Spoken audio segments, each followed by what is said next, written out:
"It sure was nice of your uncle to let us stay in his cabin," Danny chirped from the back seat. "Yeah, it'll be a nice change of scenery from Nowhereville, Arkansas," I replied. Gravel crunched beneath the tires of my Toyota Tacoma as we screeched to a halt. "Jeffrey, you really need to get those brake pads changed out," Rachel scoffed as she unbuckled her seatbelt. "Rachel's right for once, bro. That shit sounds like a dying cat," Danny chortled. "Shut up, Danny. You know I'm always right," Rachel smirked, pretentiously flipping her platinum blonde hair behind her. "What was that? You said you're always wrong." "Come on now, don't be so hard on yourself," Danny quipped, earning him a disapproving scowl. "All right, you two. Let's get all our stuff unpacked. Then we can decide which one of you has the lowest IQ score," I grinned, stepping out into the frigid evening air. "Jeff, can you get the cooler? My hands are full," Danny implored. "Yeah, just give me a second. I'm carrying shit too." "Baby, this stuff is heavy," Rachel whined. "Just set it down. I'll come back out to get it." I exasperatedly sighed. "Thanks, you're the best," she fawned, planting a kiss on my cheek before skipping merrily into the cabin. "Gee, thanks," I muttered, trudging through the thin layer of snow that blanketed the ground. I was on my way back out to retrieve the absurdly light boxes that my girlfriend had been too lazy to carry in when I caught movement out of my periphery. I whipped my head in its direction.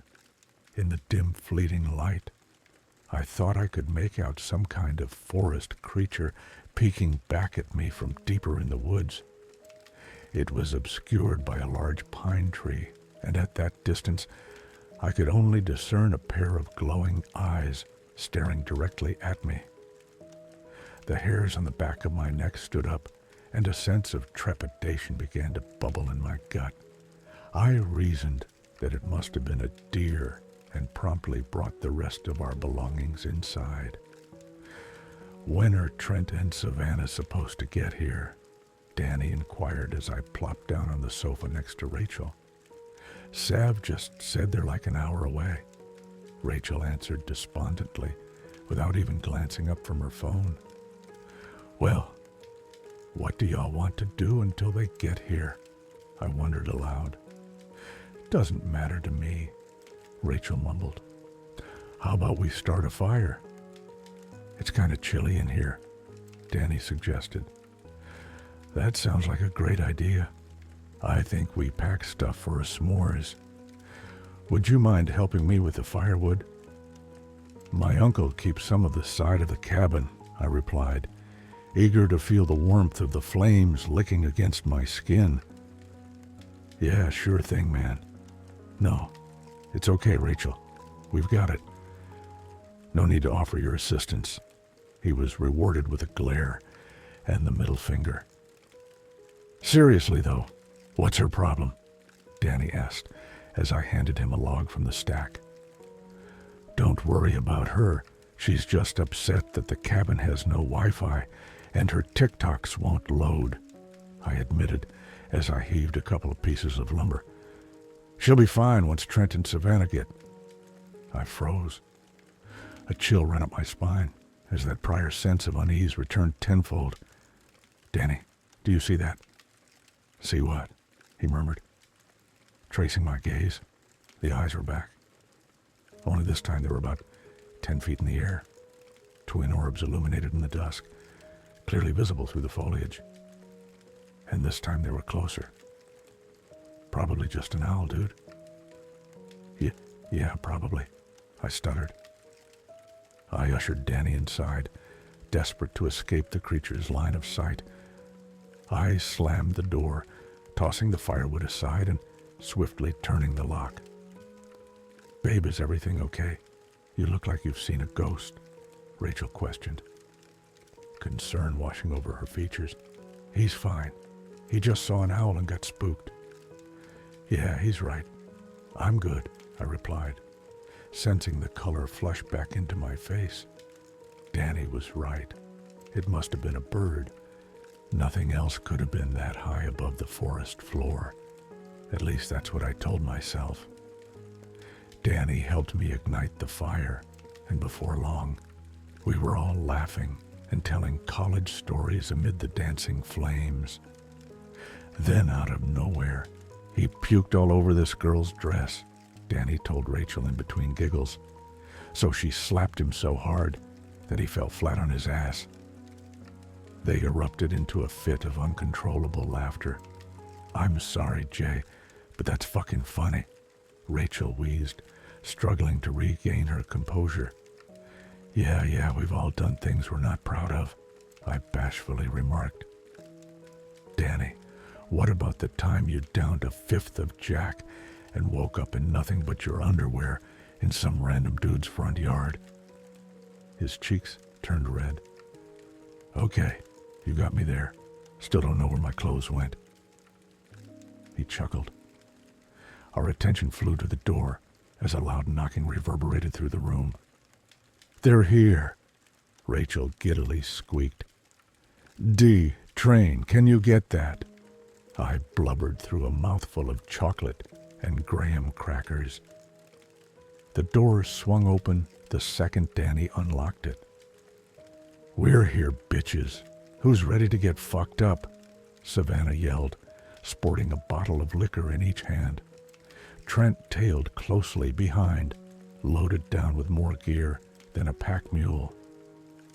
Rachel raced over to Savannah and threw her arms around her, squealing and hopping up and down excitedly. "Hey, Trent, I can grab some of that if you need help," I offered. "That'd be great, dude.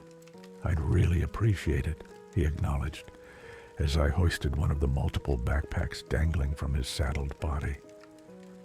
"Y'all can stay in the guest bedroom," I stated, setting his stuff down on the neatly made queen-sized bed. "Thanks, man. This place is pretty nice," he mentioned, surveying the room. "Yeah, I'm kind of surprised my uncle let us stay here. He doesn't allow many visitors. There's going to be plenty of time to unpack. We've got s'mores out here if you're Trent abruptly grabbed my arm before I could rejoin our friends. I turned back to him, shocked at his sudden advancement. A stern expression overtook his countenance.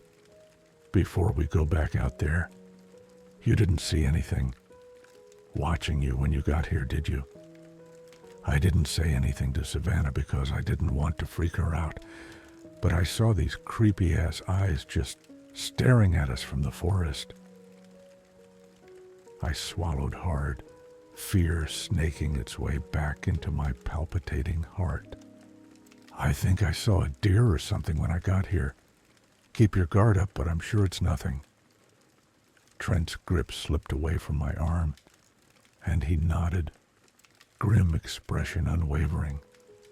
Though I feigned tranquility, my mind was throwing out every sickening scenario it could conjure. That all but confirmed it for me. Something was out there, and it was stalking us. As unnerving as the situation was, Trent and I managed to subdue our concerns. We drank the night away, recounting tales from our pasts and enjoying each other's company. Every last one of us awoke with a nasty hangover the next day. After taking some much-needed time to recover, we ventured into town to sightsee and peruse the ample stores and restaurants the town boasted. The sun was low in the sky upon our return, and the eyes from the previous night were the last things on my mind as we all prepared for another evening of laughs and heavy drinking. "Here's to yours. Here's to mine. Here's to getting drunk and high," Danny roared, throwing back a shot of whiskey as we all followed suit. I grimaced as the liquor burned its way through my insides. "Woo! Who's ready for another?" Savannah shouted. "Ooh, me!" Rachel exclaimed. "You boys want one?" Savannah proposed, eyeing Trent. "Nah, I'm good for now, I responded. That's all you, babe, Trent agreed.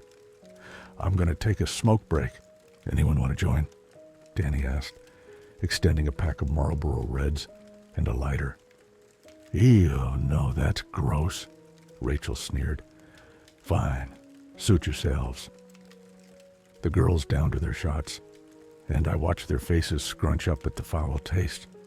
A smile began edging its way across my face. Trent was grinning from ear to ear, stifling a laugh. Again!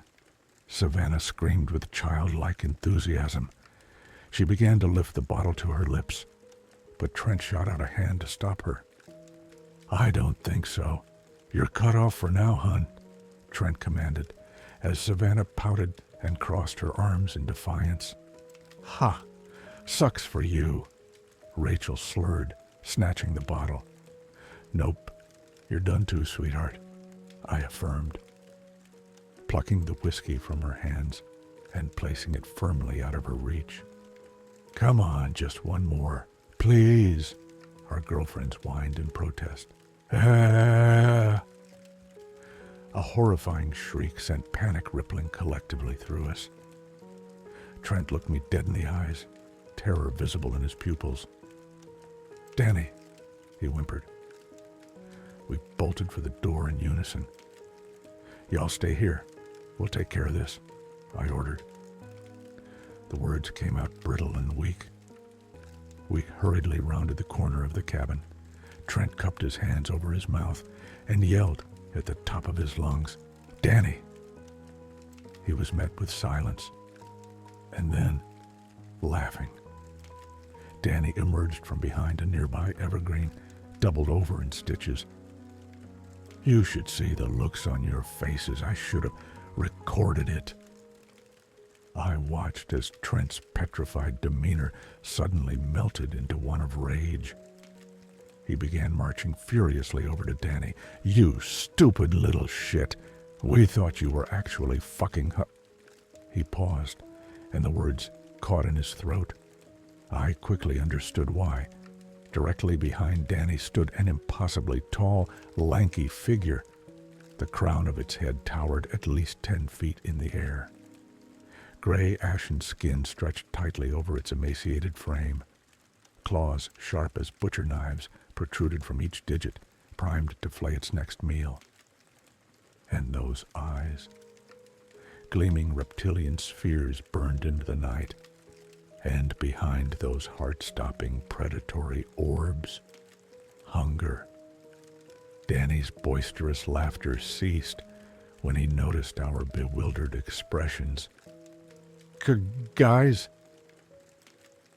In an instant, the thing pounced on Danny, razor-like fingers raking into his back with sickening speed and precision.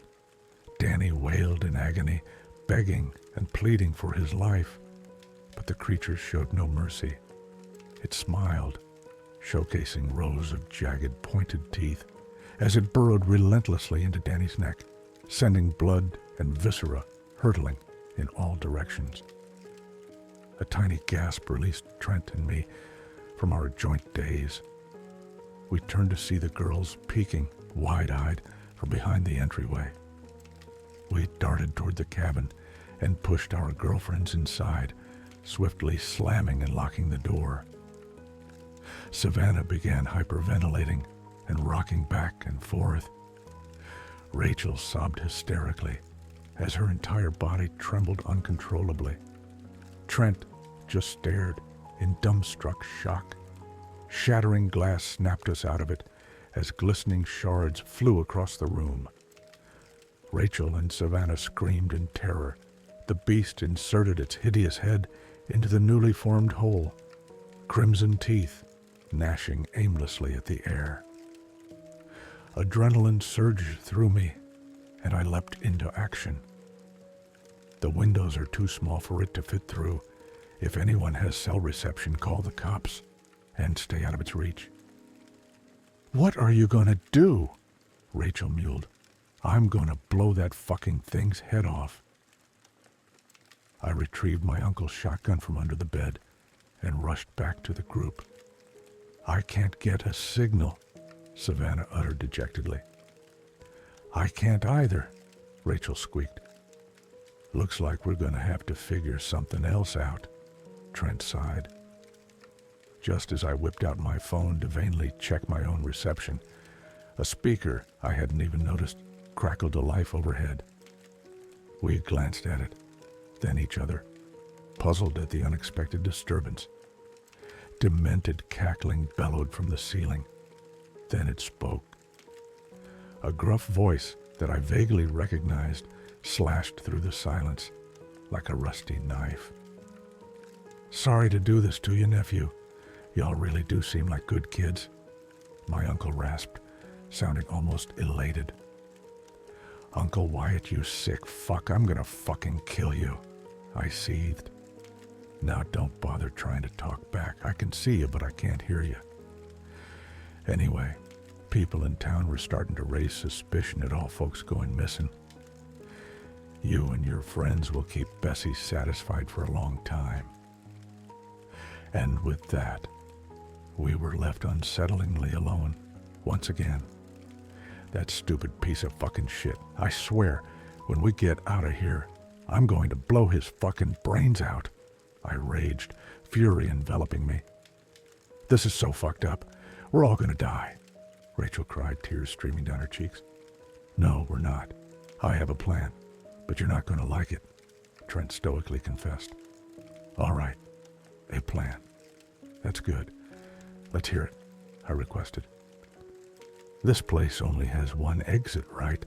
He probed. Babe, do you see another way out? Savannah interjected. No, but I just wanted to be sure, Trent sheepishly mumbled.